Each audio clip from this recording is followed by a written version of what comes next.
This interview is for information only and should not be considered as investment advice or a recommendation to buy shares in the company featured. Welcome to this Stockbox interview.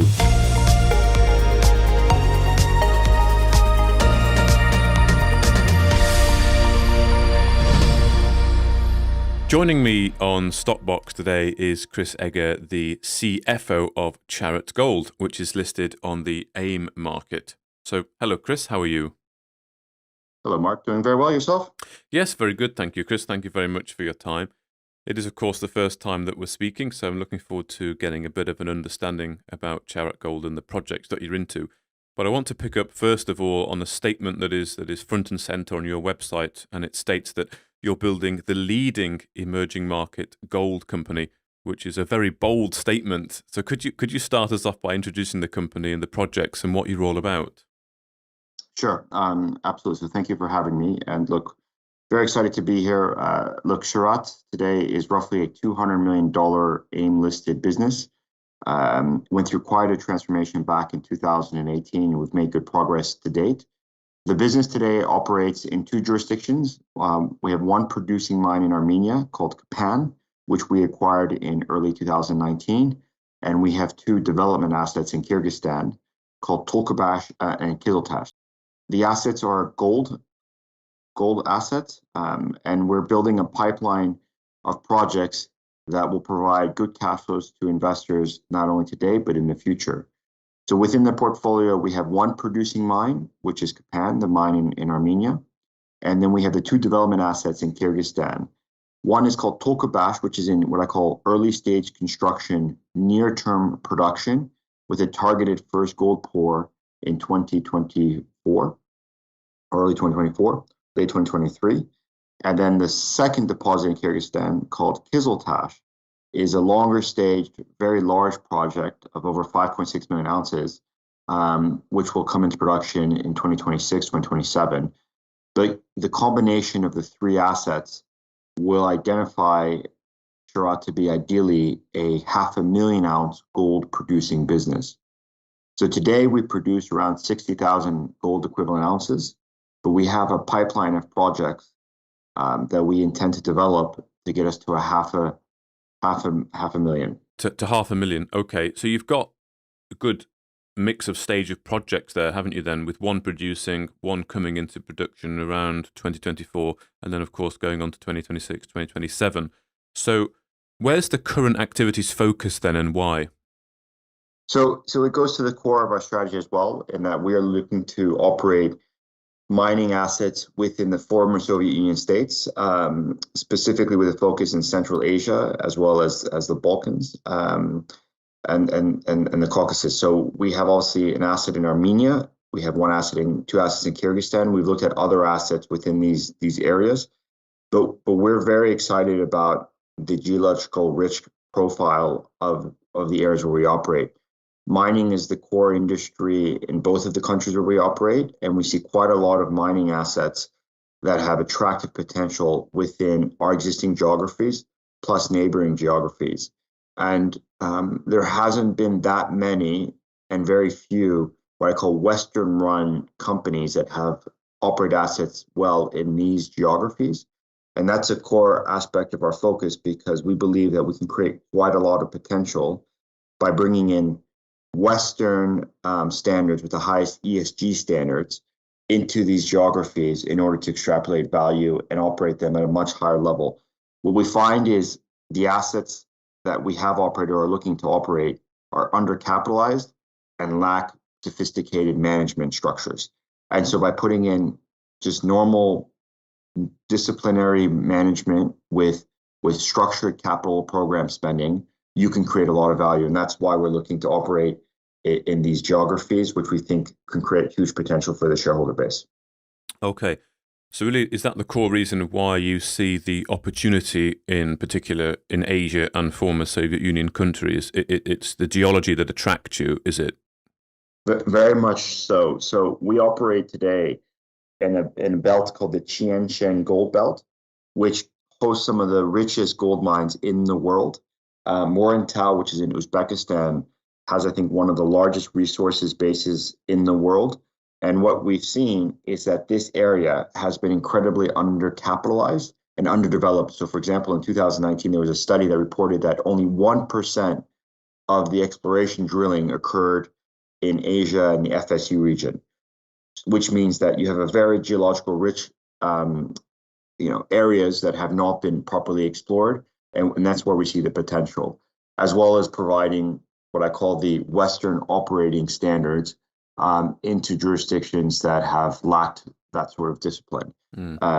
Yeah, and look, you see a lot of orphaned assets, you see a lot of potential, but the strategy is twofold. One is to extrapolate value from our existing assets, and secondly is to look for potential M&A opportunities. But we really focus the business on our existing asset base because we think that that pipeline from going from 60,000 ounces to 500,000 ounces will create huge value potential for our investor base and future investors. Okay. So you believe that bringing in the Western standards, and you've mentioned there about ESG, which is, of course, the environmental standards as well. And you also say on your website that you want to operate to the highest environmental and social governance standards.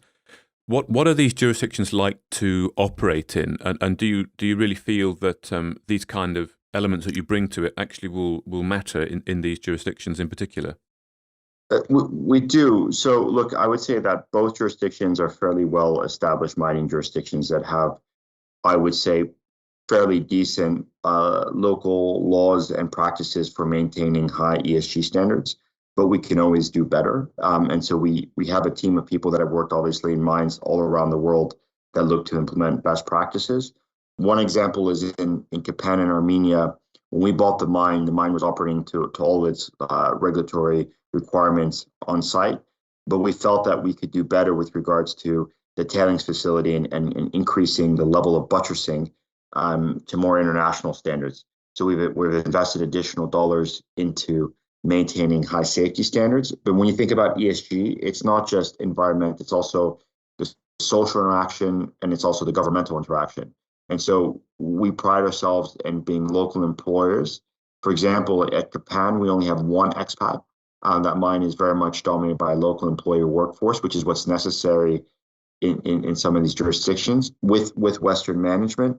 And then in both jurisdictions, we do an awful lot to help with the communities by modernizing a wing of the hospital, modernizing the kindergarten school, providing business to the local uniforms company, things of that nature to try and provide back to the community, but obviously within reason. And that creates the right environment to operate at our highest levels in these geographies.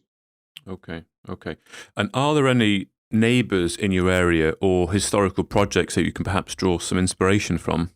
Geologically, there's a number of deposits in the area. There's obviously the Kumtor mine that's owned by Centerra in Kyrgyzstan that produces close to 500,000 ounces of gold, is extremely rich geological deposit that has around 13 million ounces of gold. That's a very good one. I spoke about Morantau in Uzbekistan, which is, I think, over the years has 170 million ounces of resources. There's the Jaruri mine in Kyrgyzstan that just started up that also has a fairly large resource base. So there's quite a number of assets within this Tianshan gold belt that give us great confidence about the prospectus of our asset. But most importantly, what we do is we drill our own asset, and we know that within our asset base today, we have close to 10 million ounces of gold, which represents, an enormous amount of gold relative to other mining companies. So I think we're very confident that we have a very geological rich area that we can continue to explore, and that our assets have that gold already in the ground. Okay. And you mentioned earlier that you are currently producing around 60,000 ounces at the moment, and you must be revenue generating then. You've got a market cap of £159 million. So can you give us any indication of the figures of the revenue and the turnover at the moment? And does that really underpin, do you think, that the value? And then we've got the upside potential of the other two projects coming up. Correct. So look, with the current commodity prices, our revenues are about $100 million US, and the EBITDA at the Kapan asset is in the $25 to $30 million range at these pricing. We also have some corporate expenses, and we have also expenses to develop the asset in Kyrgyzstan. But at 160 million pounds or $200 million, we think we're very much undervalued because at 60,000 ounces, which is the Kapan mine, that mine today on the books of our brokers that cover us is valued around 150 million to $200 million. So when you look at it from a market cap perspective, effectively the market is giving us credit for our Kapan asset, but we're getting very little value for our assets in Kyrgyzstan, which we believe creates huge potential in value creation in our share price. So we do think we're considerably undervalued. When we have Tulkubash operating, that mine will be close to an $80 to $100 million EBITDA asset. So with 80 to 100 million from Tulkubash, 25 to 30 from Kapan, you're talking about a 100 to 120 million EBITDA business, which should easily be worth, well over $500 million, if not close to $1 billion. So we think that we have the potential to increase the share price by multiples through the development of our Tulkubash asset. Okay. And it's an opportunity to scale up in Armenia? There is. So our asset in Armenia has some good organic growth opportunities in the sense that the asset has capacity in its infrastructure. So the mill has the ability to process close to 1 million tons of ore. But today we're only putting 700,000, 600,000 tons through the mill because the underground is constrained. So we have the ability to increase more ore in the mill, and that's through either development of other parts of our deposit or by buying third-party ore. So we're doing a little bit of buying third-party ore and processing that, but the main, call it growth opportunity in Kapan is by developing another face of the mine, which we call the East Flank, which will help fill the mill with additional ore and should increase the EBITDA by at least 50%. So we're developing that. We're on its way to developing that other East Flank. So that's one key growth project for our mine. And then the second opportunity is we are looking at other M&A opportunities within the country. It's, again, a very geological rich area, but we are focusing very much on the organic growth and exploiting this capacity utilization that we have at Kapan. Okay. So you have plans there to build upon Kapan and also looking at mergers and acquisitions perhaps in Armenia as well.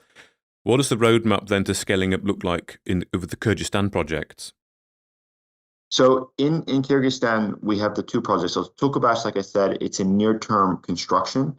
So we've invested over $50 million in this project to date through exploration and early-stage construction activities to develop a 100,000-ounce gold mine, which will be an open-pit heap leach operation, very straightforward, very simple to operate. We are looking to complete the project financing to bring in the remaining capital required to build the project. The project has about $115 million of capex required to get the asset into production, which is roughly a 2-year time frame. So that means that if we start today, we should be at the end of 2023, early 2024 in the first gold production. So that asset is very much ready to go. We've, like I said, spent quite a bit of money. I am just working on finalizing a project financing that would provide the capital in order to complete the capex required to build. And so in 2.5 years, we'll be in a state of producing that additional 100,000 ounces and obviously to leverage the existing work that's been done. So that's that asset. And then the other asset, which is Kyzyltash, which is our largest asset of 5.6 million ounces.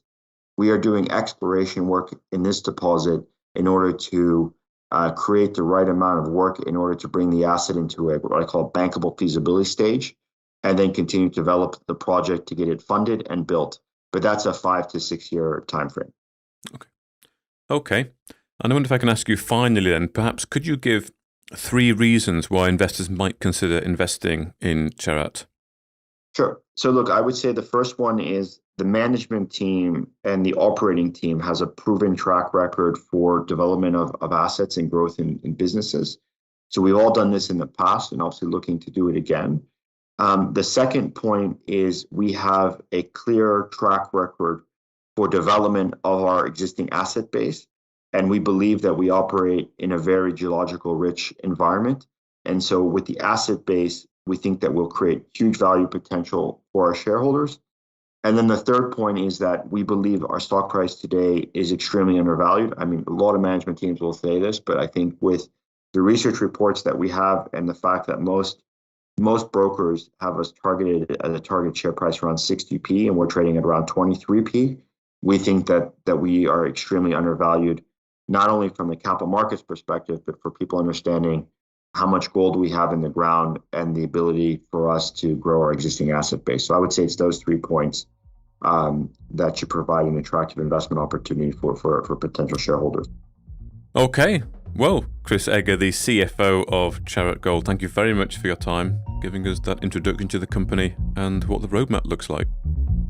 Appreciate it. Thank you so much. Thank you for listening to this Stockbox interview. For more information, interviews and videos, visit our website at stockboxmedia.com or give us a follow on Twitter by searching @StockboxMedia.